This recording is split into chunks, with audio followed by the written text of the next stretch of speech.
हमारे घर में अल्लाह का शुक्र है हमने जॉइंट फैमिली में टाइम गुजारा है। तो एक घर में रहते हुए बड़े आराम से पर्दा हो सकता है, समझ रहे हैं। घरों में ख़वातीन को समझाएं जाके, जो ख़वातीन बयान सुन रही हैं, देखो अल्लाह उसके रसूल सल्लल्लाहु अलैहि वसल्लम का हुक्म है, इसको हल्का ना समझें। औरत को अल्लाह ने जेठ से भी पर्दे का हुक्म दिया, देवर से भी पर्दे का हुक्म दिया। शौहर के चचा, शौहर का फूफा, शौहर का खालू, ये सारे नामहरम हैं औरत के लिए। गैर मुस्लिमों के घरों का माहौल कुछ और होता है, उनके यहाँ ये सब पर्दे वर्दे की वंस अपॉन अ टाइम ये बातें हुआ करती थी। इस्लाम में अहकाम हैं। तो हम जॉइंट फैमिली में हमने टाइम गुजारा है, ज़िंदगी हमारी गुजरी है, सब इकट्ठे रहते थे। हालांकि जो मेरे बड़े भाई हैं हमारे बाप की जगह है अल्हम्दुलिल्लाह, लेकिन मेरे घर वाले कभी उनके सामने नहीं आए। मुझसे 12 साल बड़े हैं उम्र में, लेकिन मेरे घर वाले नहीं आते। ना हमारी भाभी हमारे सामने आती हैं, हालांकि हमारे रिश्तेदार भी हैं। तो एक ही घर में हमने टाइम गुजार लिया, इकट्ठे दस्तरखान पे खाना खाया करते थे। ईद बकरीद पे तो बाद में भी मिलते थे, जब अलग अलग हो गए तो भी जमा होते थे। तो ये जो लोग कहते हैं ना कि एक घर में रहते हुए पर्दा नहीं हो सकता, ये बिल्कुल 100% गलत बात है। बहुत अच्छी जिंदगी गुजरती है, बड़ी तमीज की जिंदगी गुजरती है।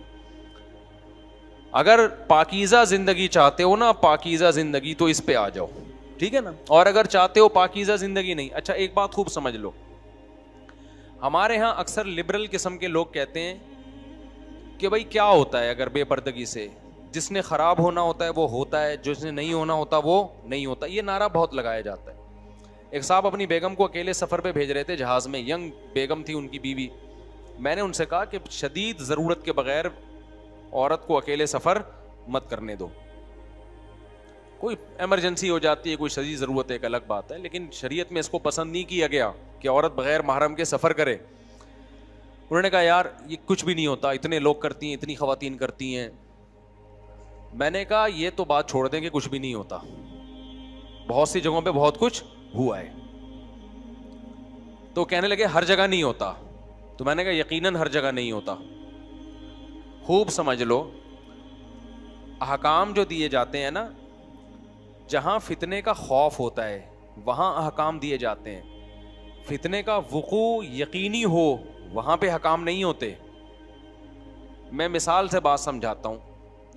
एक बंदा इधर चर्स की दुकान और हीरोइन की पुड़िया बेचना शुरू कर दे, गवर्नमेंट उसको रोकेगी कि नहीं रोकेगी? बोलो ना। वो ये दलील देता है कि यार जिसने खरीदना होगा खरीदेगा, ये अपनी मर्जी से है ना, इससे सोसाइटी खराब नहीं होगी, लोग चर्च के आदी नहीं बनेंगे। भाई जो खरीदना चाहेगा वो खरीदेगा, मेजॉरिटी नहीं खरीदेगी। मैंने फला इलाके में चर्च की दुकान खोली थी, किसी ने भी नहीं खरीदी मुझसे चर्च। ये दलील मान लोगे आप? आप बोलोगे भाई हम रिस्क नहीं ले सकते।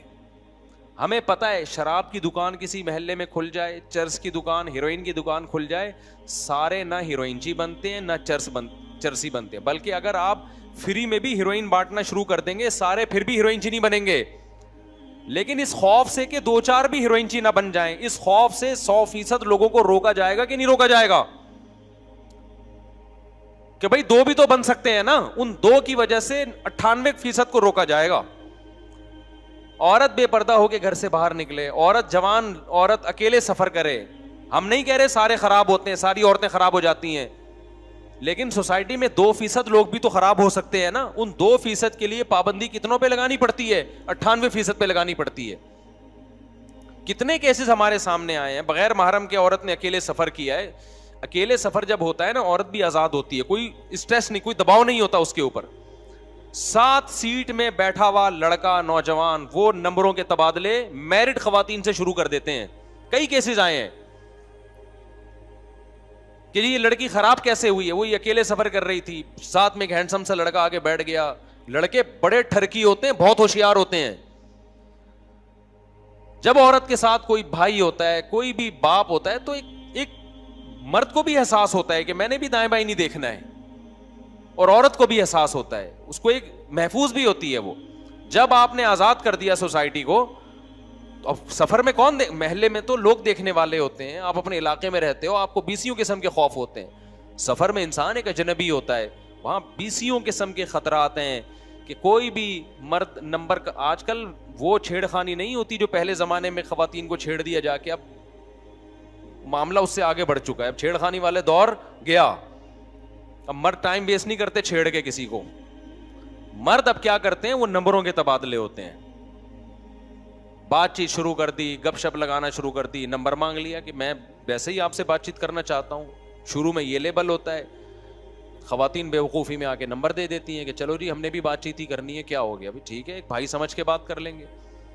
जो भी बड़े बड़े दुनिया में जराइम होते हैं, खूब समझ लो पहली मर्तबा नहीं होते, पहले छोटा जुर्म होता है, फिर उससे आगे, फिर उससे आगे, फिर उससे आगे, और होते होते वहां तक मामला पहुंचता है जहां आप तसव्वुर नहीं कर सकते। इधर एक वाकया हुआ था, मुझे खुद यहाँ करीब में इमाम साहब हैं, उन्होंने बताया कि उनके पास एक केस आया। अच्छी भली जिंदगी गुजर रही थी मियाँ बीवी की, बहुत मोहब्बत, उनके बच्चे भी।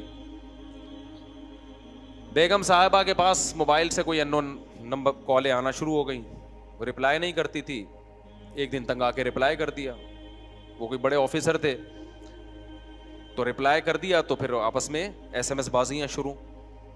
यहां तक नौबत पहुंची है कि वो हंसता बसता घर जिसके टूटने का कोई सोच नहीं सकता था, बेल आखिर वो औरत गई अदालत से खुला लिया। अदालतें तो बैठी हुई हैं खुला की डिग्रियां पकड़ाने के लिए, और जाके फिर शादी कर ली उसी से। शादी क्या है, वो तो हरामकारी है, जिना है। अपने बच्चे भी छोड़ दिए उसने, और वो मर्द भी मैरिड था। उसने अपनी पहली बीवी को उसको तलाक दी, इसने शर्त लगाई मैं तुझसे जब शादी करूंगी अपनी पहली बीवी और बच्चे को तलाक दे तू।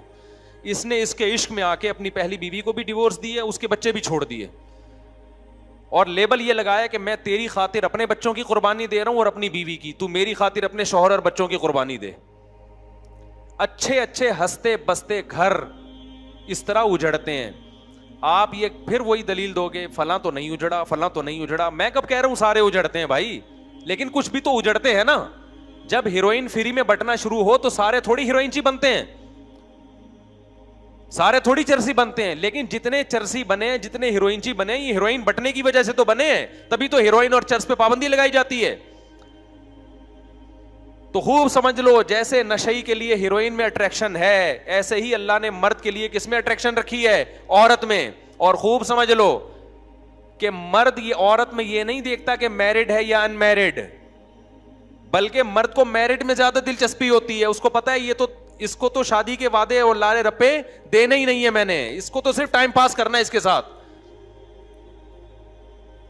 औरतें बेवकूफ बनती हैं, और जो औरतें इन मर्दों के चक्कर में आके अपना घर उजाड़ती हैं, उनको जब वो एजेड होती है ना, तो फितरत ऐसा इंतकाम लेती है ना उनसे कि उनकी नस्लें याद रखती हैं।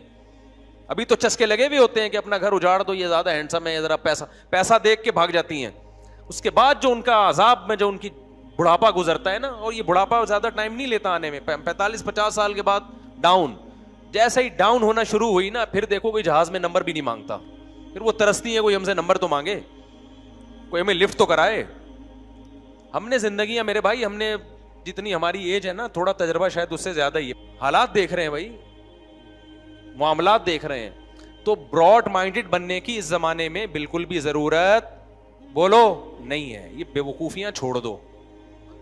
मर्द आदमी पहले, नर पहले है, वो आदमी बाद में है। औरत मादा पहले, औरत बाद में। और ये छोड़ दो कि ये दीनदार है, मेरी बेगम पर्देदार है। अल्लाह उसके रसूल ने आपको हुक्म दिया एहतियात का, क्योंकि जब ये ठरक सवार होती है ना खोपड़ी के ऊपर इश्क मुआशके की, इसमें पर्दा, नमाज, रोजा रुकावट नहीं बनता। देखो, जब किसी को भूख लगती है तो क्या उसके लिए बेनमाजी होना जरूरी है? भूख लगने के लिए रोटी की चाहत कब पैदा होती है? दो वजह से इंसान के दिल में खुराक की तरफ अट्रैक्शन होती है, दो वजह से। या तो भूख बहुत लग रही हो, फिर तो सूखी रोटी भी अच्छी लगेगी, या ये कि खाना बड़ा मरगूब हो, फिर पेट भरा हुआ भी हो तो दिल चाहता है खाने का। मर्द जो कमारे छड़े छाट है ना, या मैरिड भी हैं लेकिन घर में सेटिस्फाई नहीं है, वो उनकी भूख होती है बढ़ी हुई। वो चाहे नमाजी हो, चाहे वो रोजेदार हो, चाहे वो हाजी हो, चाहे वो आलिम हो, चाहे वो मुफ्ती हो, चाहे वो बुजुर्ग हो, चाहे तबलीग में 4 महीने लगे हुए हो, चाहे वो पढ़ा लिखा डॉक्टर हो, चाहे वो इंजीनियर हो, चाहे वो साइंटिस्ट हो, चाहे वो ताजिर हो, चाहे वो टमाटर वाला हो, चाहे वो गरीब हो, चाहे वो अमीर हो। ये जैसे पेट अल्लाह ने हर आदमी के साथ लगाया हुआ है, तो शहवतें भी हर आदमी के साथ लगी हुई हैं। वो जब भी कोई खूबसूरत औरत देखेगा तो उसका दिल उसकी तरफ माइल होगा। अब अगर उसका पेट भरा हुआ है तो आराम से बैठा रहेगा, और अगर पेट भरा हुआ नहीं है या ठरकी है, बासों के पेट भरे हुए तो होते हैं लेकिन होते ठरकी हैं, उनका पेट क़यामत तक भर ही नहीं सकता, तो वो चाहेगा कि मैं इससे कुछ दोस्ती लगाने की कोशिश करूं। सामने से जरा सा भी पॉजिटिव उसको रिप्लाई मिल गया ना, मर्दों की इज्जत नहीं जाती, खूब समझ लो। मर्द ट्राई करने में कोई और महसूस नहीं करते जो ठरकी लोग होते हैं। ठरकी आदमी कहेगा ट्राई करने में क्या जा रहा है ना, आंटी की तरफ से अगर थोड़ा सा रिप्लाई आ गया ठीक है, नहीं आ गया तो थोड़ा सा गुस्से हो जाएगी ना, थप्पड़ थोड़ी लगाएगी। आजकल तो थप्पड़ भी नहीं, पहले जमाने में खवातीन को छेड़ो तो थप्पड़ लगाती थी, अब वो भी खत्म हो गया, तो गैरत ही खत्म ना। पहले तो ये होता था ना, जरा सा किसी खातून को छेड़ दिया तो वो खींच के थप्पड़ लगाती थी, शर्म नहीं आती। अब नहीं है वो, अब इसको गलत समझा जाता है, आपने थप्पड़ क्यों लगाया, वो अगर आपको नंबर मांग रहा था आप मना कर देती ना, थप्पड़ तो बनता ही नहीं है इस पे। अब तो लोग में गैरत वैरत तो मार्केट से क्या हो रही है, शॉर्ट हो रही है। तो मर्द कहता है ट्राई करने में क्या जा रहा है, मांग लो नंबर यार। तो ये सारी चीजों पे कंट्रोल करने के लिए अल्लाह ने क्या हुक्म दिया है, औरत बगैर महरम के सफर बोलो ना करे। हाँ, मजबूरी के हकाम मैंने बताया अलग हैं, एक जरूरत हो, मजबूरी हो, वो एक अलग हकाम है, कि नॉर्मली ये ठीक नहीं है। ब्रॉड माइंडेड मत बनो। देखो मैं कुछ चीजें, लिबरल लोग बड़ी प्यारी बात, कुछ दिन पहले एक डॉक्टर साहब आए मिलने के लिए मुझसे, एजुकेटेड फैमिली से उनका ताल्लुक था इस्लामाबाद में, और बड़ी लिबरल फैमिली से ताल्लुक था, लेकिन अल्लाह ने खोपड़ी उनको अल्हम्दुलिल्लाह दी है, वो कल्चर से मुतासिर नहीं हुए। कुछ लोग ऐसे भी होते हैं कि वो कल्चर का असर नहीं लेते, मौलवी नहीं है वो, ना उलमा में रहे हैं वो, बिल्कुल लिबरल आदमी। मुलाकात का मुझसे टाइम लिया हुआ था, मुझे आके कहने लगे मुफ्ती साहब ये जो हमारा मुआशरा लिबरलिज्म और यूरोप के कल्चर को फॉलो कर रहा है ना, इसके साइड इफेक्ट फौरी तौर पे जाहिर नहीं होते, ये बहुत अरसे के बाद इसके भयानक नताइज निकलते हैं। उसने कहा हमारी सोसाइटी, मुझे उनकी मुंह से ये बात इसलिए अच्छी लग रही थी कि मॉडर्न फैमिली से ताल्लुक था, मैंने कहा सही बंदा तर्जिया कर रहा है। उसने कहा हमारी सोसाइटी सिर्फ ये देख रही है कि यार फलां कज़न से पर्दा नहीं है तो कोई आपस में उनका रिलेशन नहीं हुआ नाजायज़, कज़नों से पर्दा नहीं है, देवरों से पर्दा नहीं है, जेठ से पर्दा नहीं है, लड़कियां को एजुकेशन में पढ़ रही हैं, माशाल्लाह अच्छे नंबर आ गए, कोई ख़राब नहीं हुई। उन्होंने कहा हमारी सोसाइटी जुज़वी तौर पर ना एक एक फ़र्द को देख रही है। उसने कहा ये आहिस्ता आहिस्ता आहिस्ता आहिस्ता जो मुआशरा जिस बर्बादी की तरफ जा रहा है ना, भाई वीडियो नहीं बनाए ना, लिखा हुआ है, जिस बर्बादी की तरफ जा रहा है ये कुछ वक्त के बाद जाके पता चलता है, और वो बर्बादी अब हम अपनी आंखों से हमने देखना शुरू कर दी है। मैं आपको कसम उठा के कह सकता हूं, मेरे पास पहले केस आते थे कि मेरी बेगम का झगड़ा होता है मेरी मां के साथ, सास बहू की नहीं बनती, मेरा झगड़ा है मेरे भाई के साथ, मेरा झगड़ा है मेरी सास के साथ, मेरी बेगम नाशुक्री है, औरत कहती थी मेरा शौहर क्या है, वो सख्त मिजाज है, वो घर में तमीज से बात नहीं करता, ये झगड़े होते थे। अब पता है क्या झगड़े आ रहे हैं, ये जो आप ब्रॉड माइंडेड बन गए ना कि कुछ नहीं होता, एक्चुअली ये सब मौलवियों की फजूल किस्म की बातें हैं, मुआशरा कहाँ से कहाँ जा रहा है, और ये कह रहे हैं जेठ से पर्दा करो, देवर से पर्दा करो, और गैर महरम से बात ना करो, महरम ना महरम, अंग्रेज पहुंच गया चांद पे और ये भी महरम ना महरम के चक्कर में पड़े हुए हैं। ये जो आप लोगों ने जब इस तरह से मौलवियों का मजाक उड़ाया है ना, उसकी सोसाइटी पे असरात बताओ। तो पहले क्या झगड़े आते थे हमारे पास, हम इसी मुआशरे में पैदा हुए हैं और हम झगड़े बहुत पहले से निपटा रहे हैं। तो उस वक्त ये केस आते थे, बेगम तमीज से बात नहीं करती, शौहर तमीज से बात नहीं करता, मेरी बेगम मेरी अम्मा की खिदमत नहीं करती, औरत को ये शिकायत ये मेरे भाइयों का एहतराम नहीं करता। अब पता है क्या झगड़े आ रहे हैं, मेरी बेगम स्काइप पे लड़कों से बात करती है। समझ में आ रही है बात, मैं समझाता हूं, समझ में नहीं आ रहा उसको। मैंने उस दिन अपनी बेगम का नंबर निकाला, व्हाट्सएप में गया तो पता चला वहां तो मामला थी कुछ और है, लड़कों से अपनी तस्वीरें शेयर की हुई हैं। ये अच्छे घरों की बात कर रहा हूं, कोई भंगियों चमारों के खानदानों की बात नहीं कर रहा, एजुकेटेड फैमिलियों की बात कर रहा हूं। और औरत की क्या शिकायत आती है, पहले शिकायतें थी मेरे मियां तमीज से बात नहीं करते, अब शिकायतें क्या आ रही हैं कि शौहर के मोबाइल में घुसी तो पता चला कि 20-20 लड़कियों से इसके हराम ताल्लुकात हैं। बेगैरत आदमी करता ही है ये घर से बाहर जाके। अच्छे घरानों की बात, हमें खून के आंसू इसलिए रोते हैं, ये भंगियों चमारों के घर बात नहीं हो रही, ये पढ़े लिखे खानदानों की बातें हो रही हैं। यार आप बताओ हमारा ज़र्फ है या नहीं? हम तो बाज़ दफा सोचता हूं यार मुझे ब्रेन हेमरेज ना हो जाए, कहीं दिमाग की रग ना फट जाए हमारी ये वाकयात सुन सुन के। किस तरफ जा रहे हो भाई तुम? औरत शौहर को क्या कह रही है? ये पढ़े लिखे खानदानों, जब शौहर के लड़कियों से ताल्लुकात, अब औरत को डर है इससे तलाक ली तो जाऊंगी कहां मैं? हम भी मशवरा नहीं दे के तलाक लो। क्यों? तलाक लेने के बाद हमारी सोसाइटी में उस औरत का कोई पुरसाने हाल नहीं होता, क्योंकि मर्दों में 2-3 शादियों का रिवाज तो है नहीं। वो तो फिर अपनी इज्जत कैसे बचाएगी? वो तो कल जो काम इसका मियां कर रहा है कल वो ये खुद करेगी। और मर्द को पता होता है कि बीवी मेरी, औरत का मजबूरी है, नहीं ये औरत मुझे नहीं छोड़ सकती। इसका नाजायज फायदा फिर वो क्या उठाएगा? शुरू में तो छुपाएगा लड़कियों से ताल्लुकात को ताकि बेइज्जती ना हो, लेकिन जब पता चल गया ना कि अब हैं, तो कह रहा है अब तो मैं बदनाम हो ही गया हूं, अब बीवी के सामने लड़कों से, औरतों से बात करेगा। वो नहीं आई बात मेरा ख्याल है। अब क्या करेगा? वो कहेगा मैं हूं तो हूं। अब बीवी के सामने अपनी गर्लफ्रेंड से बात करेगा। और इससे भी आगे के मामलात हैं, मगर मिंबर पे बताते हुए मेरा ज़र्फ नहीं है, मैं इससे आगे जाऊं, मैं गंद इससे भी आगे हो रहा है। यार गधे घोड़ों की सोसाइटी तश्कील दे रहे हो, तुम इंसान हो यार, तुम गधे घोड़े हो, कुत्ते बिल्लियों वाली जिंदगी गुजार रहे हो। कौन सी इंसानियत है यार? ये सोचते क्यों नहीं? ये हो क्यों रहा है? ये बेपर्दगी वजह नहीं है, ब्रॉड माइंडेड होना वजह नहीं है, तो और क्या वजह है? तुम ये चाहते हो कल ये सोसाइटी गधे घोड़ों की बने? गोरा झूठ नहीं बोलता, लेकिन वो अपनी बीवी से झूठ बोलता है कि मेरा बाहर किसी से चक्कर नहीं है। इसमें सारे गोरे झूठ बोलते हैं। वहां औरत झूठ नहीं बोलती, लेकिन हर औरत अपने शौहर से झूठ बोलती है कि मेरा कोई बॉयफ्रेंड नहीं है, या अपने बॉयफ्रेंड से झूठ बोलती है कि मेरा सिर्फ तुमसे ताल्लुक है। इल्ला माशाल्लाह चंद एक बची हुई होंगी। तो कल चाहते हो कि हमारी सोसाइटी भी यही बने, गधे घोड़ों वाली? मेरा ख्याल है आप शायद, मैं समझा नहीं पा रहा हूं अपनी बात। तो ये जो ब्रॉड माइंडेड बने हैं ना, एक्चुअली करके हम छोटा ज़र्फ नहीं है बड़ा, भाई गंद छोटे घटिया ज़र्फ के बन जाओ, गैरत के साथ घटिया बन जाओ। लोग ताने दें कि घटिया है, ये मौलवियों के पास बैठता है, इसका दिमाग खराब हो गया है। ये ताना खुदा की कसम आसान है बनिस्बत इसके कि कल आपको अपनी बीवी के बारे में शुबहात होना शुरू हो जाए और औरत को अपने शौहर के बारे में शुबहात होना शुरू हो जाए। आपकी बीवी भी अगर आप पे शक कर रही है ना, बास तो शक की मिजाज होती है, उनकी मैं बात नहीं कर रहा, लेकिन अगर कुछ आपने सबूत दे दिए हैं, कुछ ऐसे अलामात हैं कि वो शक कर रही है, इसका मतलब आप गलत हो। शरीफ आदमी पे उसकी बीवी शक आम तौर पे नहीं करती। आपने कुछ ऐसे मौके दिए हैं कि उसको शक हो रहा है कि ये बंदा ठरकी है। मुझे एक बात बताओ, जब आपकी बीवी की बहनें आती हैं, आप क्यों फ्री हो रहे हो उनसे? मर्द होते हैं कि नहीं बताओ? जब बीवी की बहनें आए और बीवी से अच्छी हों शक्ल में, मर्द उनसे फ्री होता है।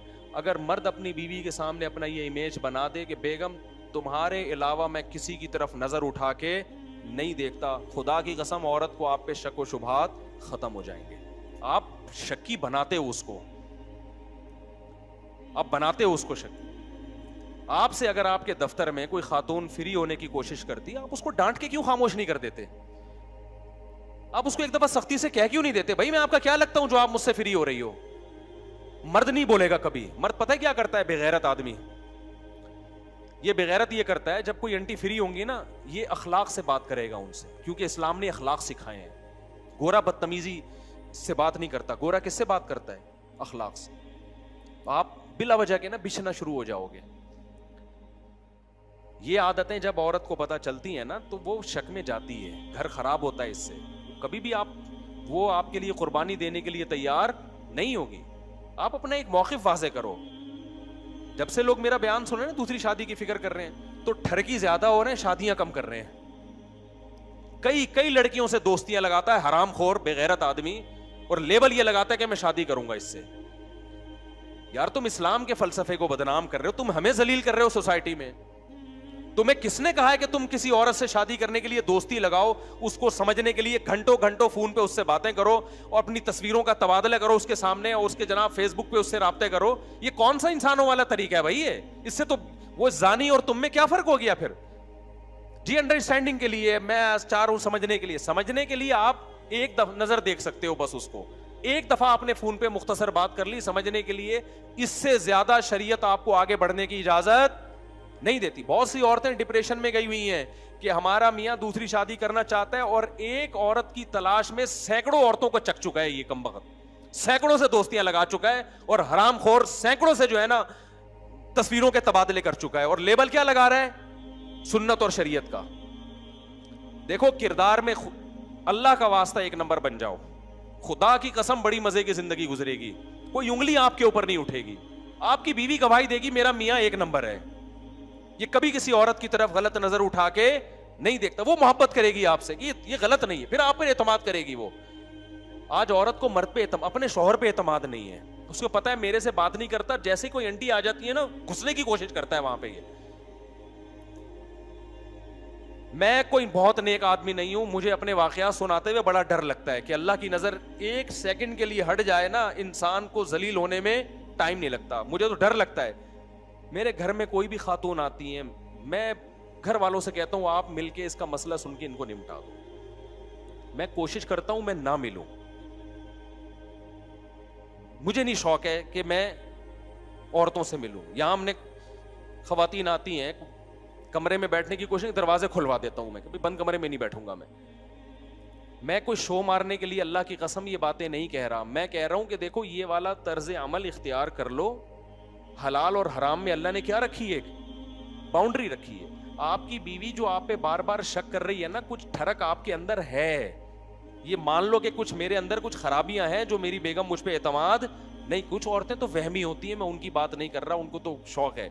लेकिन नॉर्मली जब औरत को अपने शौहर पे शक व शुबहात हो रहे हैं तो ये शक शुबे का मौके उसको किसने दिया है? मर्द ने दिया। औरत को पता है कि ये मुझसे किस स्टाइल में बात करता है। शादी आप जरूर करें, आप एक दफा पैगाम भेजें, एक दफा जाके देख लें, एक दफा बात भी कर लें, बिल्कुल अजनबी लोग हैं पता नहीं क्या निकले, और फिर दूसरों तरीकों से इंक्वायरी करें। उसके बाद हाँ या ना, इससे आगे आपको बढ़ने की इजाजत, बोलो मुंह से बोल लेना यार, नहीं।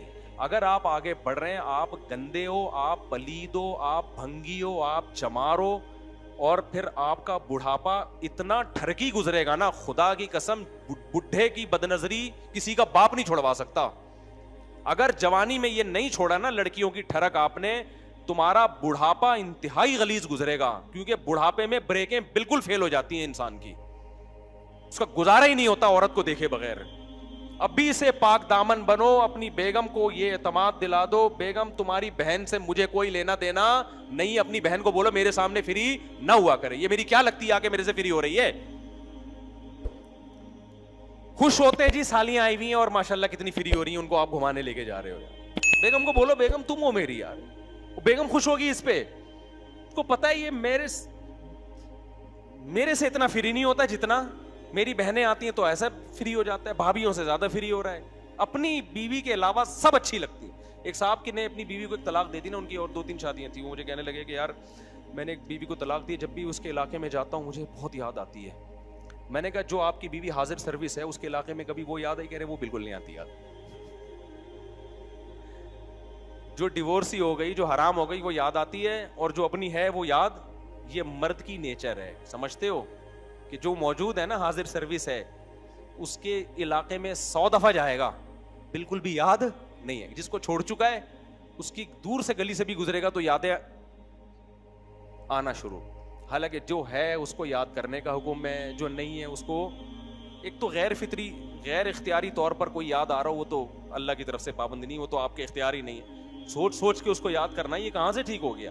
तो मेरे भाई एक बात का आज़म करो, ये आज से नीयत करो, आप दफ्तर में जिस लड़की के साथ काम कर रहे हो वो आपके लिए पत्थर है। आप समझ लो ये क्या है, ये औरत नहीं है, ये क्या है? पत्थर है। पत्थर की तरफ किसी मर्द की रग़बत नहीं होती, आपके लिए वो है ही नहीं। ना फ्री हो, मैं नहीं कह रहा बदअखलाकी करो, बदतमीजी से बात करो, जरा सा फ्री होने की कोशिश करे। आप उसको जवाब दे दो कि आंटी या सिस्टर बोल दो उसको, आधा मसला इसी से हल हो जाएगा। सिस्टर आप रिजर्व रहें मुझसे, ठीक है ना? जितना जो काम दफ्तर की हद तक जितना है ना बस जरूरी, उस हद तक राब्ता करें। काइंडली इससे ज्यादा आप मुझसे फ्री होने की कोशिश ना करें। इसका नतीजा पता क्या निकलेगा, वो और फ्री होगी, कहेगी यार जबरदस्त आदमी टाइट, फिर वो मैसेज भेजेगी, आप नंबर ब्लॉक कर दो उसका। आपने क्या करना है, बोलो ना, नंबर ब्लॉक। ये बहुत बड़ी कुर्बानी होगी, किसके लिए, अल्लाह के लिए। अल्लाह ने ईमान वालों की जगह जगह कुरान में सिफात बयान की है कि दो तरह के लोग हैं, एक जो खुदा को नहीं मानते, एक वो जो खुदा को मानते हैं। जो नहीं मानते वो जानी भी होते हैं, वो गर्लफ्रेंड भी बनाते हैं, और जो मानते हैं उनकी नज़र अपनी बेगम से के अलावा कहीं नहीं जाती, उनके लिए वो सब औरतें पत्थर हैं। तो ये कुर्बानी है, इस कुर्बानी का आपको आखिरत में बदला मिलेगा। मस्त शुरू कर दो उसके साथ SMS बाजियाँ।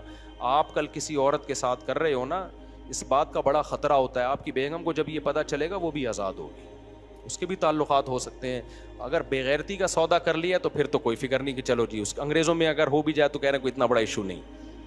लेकिन मेरे भाई, हम तो गैरतमंद बनने की कोशिश करते हैं, तो खुदा के लिए अपने कल्चर की हिफाजत करो मेरे भाई। बेगम कहीं सफ़र करती है, बोलो भाई गैर महरम के बगैर सफ़र करना बेगम अच्छा नहीं है, अपने साथ उसको फिर इज़्ज़त भी दो, मोहब्बत भी दो, अपने साथ लेके जाओ उसको, और घर में उसको पर्दा कराओ। बोलो बेगम, देवर जेठ, इससे इस्लाम में क्या है, पर्दा। बाकी मोबाइलों पे बातचीत हो रही है, बेगम को बता दो, बेगम तुम जब किसी से इतनी लंबी बात करती हो तो मुझे ये हक है कि मैं देखूं ये कौन है जिससे तुम बात कर रही हो। फ़ौरन ख़वातीन कहेंगी तुम कौन होते हो पूछने वाले, आप बोलो भाई मैं होता हूँ पूछने वाला। अल्लाह ने मुझे घर का सरबरा बनाया है, ये मेरी जिम्मेदारी है कि आप फ़ोन पे 1-1 घंटा 1.5 घंटा बातचीत कर रही हैं, मुझे पता होना चाहिए ये कौन है। मुझे बता दें भाई, आपका भाई है, आपकी बहन है, आपकी वालदा है, बहुत अच्छी बात है, तो बता देना क्या जा रहा है इसमें। वो छुपा रही है, बता ही नहीं रही है, फिर ब्रॉड माइंडेड बनने की ज़रूरत नहीं है। समझ रहे हो ना, इतना ब्रॉड माइंडेड बनोगे ना तो बहुत बड़े मसाइल खड़े हो जाएंगे। मैं नहीं कह रहा शक करना शुरू कर दो, लेकिन ये उसकी जिम्मेदारी है। और आप भी घंटों घंटों बात कर रहे हो, बेगम पूछ रही है कौन है ये, क्यों हंस के इतने घंटे, तो आप क्यों शक का मौका दे रहे हो, आप उसको बता दो बेगम ये नंबर है देख लो, ये तुम्हारे मामू हैं जिससे मैं इतनी देर बात कर रहा हूं। समझ रहे हो कि नहीं समझ रहे। तो ये जब घर में एतमाद का माहौल होगा तो घरों के रिश्ते चलेंगे, ऐसे नहीं चलते। आप बात कर रहे हो, बेगम ने जैसे ही देखा फिर यूं घुमा दिया आपने। एक खातून ने मुझे बताया, मेरा मियाँ मैसेज कर रहा होता है, फ़ोन पे बात कर रहा होता है, जैसे ही मैं आती हूँ ना उसके स्टाइल था। वो खातून हमारी जानने वाली थी, मुझे पूरा उन्होंने एक्टिंग करके बताई। तो वो कहती हैं जैसे ही वो आता है ना, वो मैं अपने मियाँ को देखती हूँ फ़ोन पे, जैसे मुझे देखते हो ना एकदम यूँ करके ना मोबाइल यूँ, उसके स्टाइल यूँ ऐसा घूमना, लगता है कुछ चक्कर हुआ है। कह रही मैं उससे पूछती हूँ कि ये क्या है, किससे बात हो रही है, तो कह रहे तुम्हें शक क्यों कर रही हो, इस्लाम में शक क्या है, हराम है। अब देखो इस्लाम को कहाँ लगा रहा है यार तू, इस्लाम में ये जायज़ है कि आप उसको मौका दे रहे हैं। हमारे नबी एक खातून के साथ खड़े हुए थे, अपनी ज़ौजा के साथ, एक सहाबी गुजरे, आपने उन सहाबी को बुलाया, फरमाया ये मेरी ज़ौजा है। ये कौन है, मेरी ज़ौजा। उन सहाबी ने कहा या रसूल अल्लाह, आप पैगंबर हैं, आप पे कौन शक कर सकता है। आपने फरमाया तुम अगर शक कर लेते तुम्हारा ईमान गया था। तो आपने खुद शक का मौका नहीं दिया।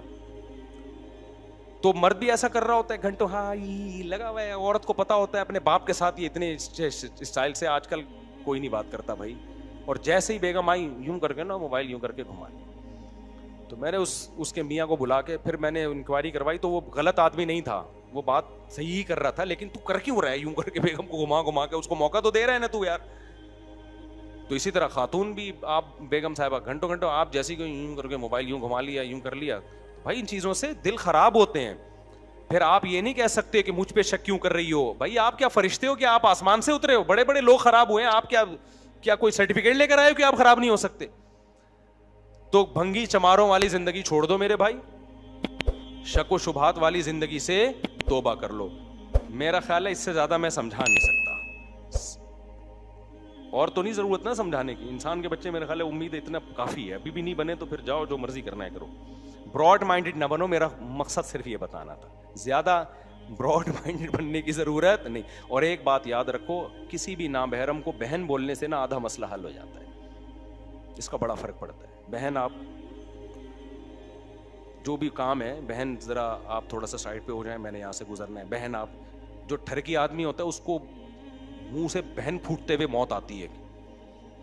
जब जहाज में आप बैठे, आपके साथ कोई खातून है, ठीक है आप इकराम करें, आपके पड़ोसियों का इकराम होता है, आपने उनको पानी का पूछ लिया, तो बहन सिस्टर आप ये लेना पसंद करेंगी, इतना ठीक। इतना भी वो बनने की ज़रूरत नहीं है कि यूं करके, जैसे मैंने बताया ना, यूं बैठा हुआ है वो नामहरम से को देखने का कहीं गुनाह ना मिल जाए, ये भी छिछोरपना है, ये तो गलत है ये। तो आप बैठो तमीज से, जैसे नॉर्मल सब बैठे हुए, तेरे ऊपर ही क्या सारा फितना उतर रहा है क्या? तो कि तू अकेला सफर कर रहा है क्या? तो उसमें यह है कि सिस्टर बहन इस तरह करके बात कर लें आप, जो भी तमीज़, और नंबरों के तबादले की कोशिश ना करें, ना नंबर मांगें और ना आंटियां किसी को फ्री कराएं।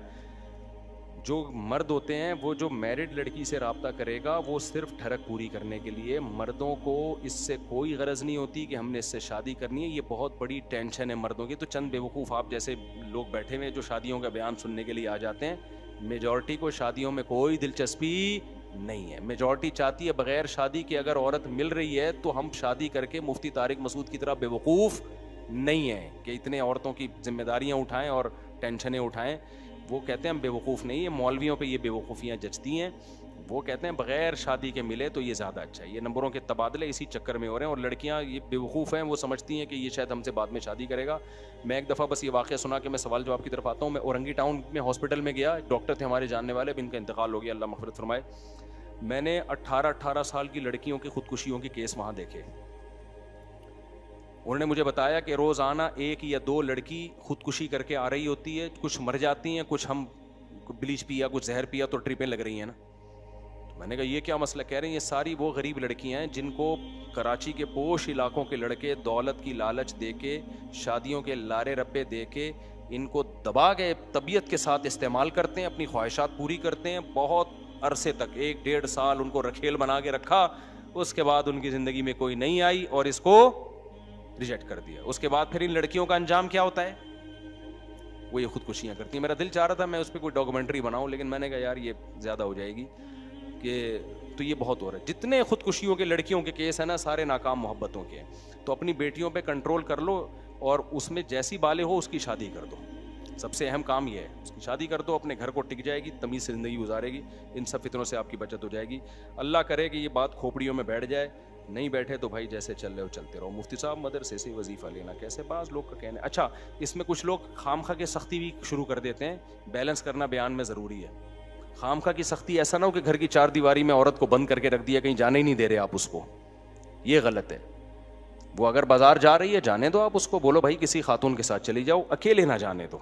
इस ज़माने में औरत का अकेले जाना ठीक बोलो नहीं, ये फितना है। या तो बाल बच्चों वाली हो ना, अपने बच्चों के साथ जा रही है फिर भी ठीक है, कोई ना कोई साथ में होना चाहिए, बेशक कोई औरत ही हो साथ में, कोई खातून ही हो साथ में। तो आप उसको खरीदारी करने दें, जुमेरात बाजार, हफ्ता बाजार, ये वैसे तो बेहतर है मर जाके सारे काम करें, लेकिन अगर चलो खातून कर रही है तो फिर किसी खातून के साथ जाए। वो समझते हो उसमें नंबरों के तबादले का खतरा जरा कम होता है। अल्लाह ताला हिदायत दे, बस और क्या कह सकते हैं। नहीं तो फिर आप कभी आ जाओ असर के बाद ना, हमारे पास बैठ जाओ, जो केसेस आ रहे हैं ना आप बैठ जाओ, फिर इंशाल्लाह फिर पता चल जाएगा। अल्लाह ना करे किसी दिन आप ही आ रहे हो उठ के, अल्लाह ना करे वो दिन ना लाए अल्लाह ताला। मोटरवे वाला वाकया देखो ना, वो खातून के साथ जो ज्यादती हुई, क्या मतलब? इस कोई वो जगह थोड़ी थी इस काम के लिए। इसका मतलब हर मर्द ठरकी है, मौका चाहिए उसको। 2 बंदे 4 बंदे 8-10 बंदे वहां खड़े हुए थे, उनको मौका मिला कि ये खातून अकेली है, उन्होंने अपनी हवस पूरी की। तो इससे अंदाजा लगाओ कि यहां ठरकियों का रेशो गैर ठरकियों से ज्यादा है। और ये याद रखो, लोग कहते हैं गोरों में ऐसा नहीं है, ये बात गलत है। गोरों में बहुत से भी ज्यादा है।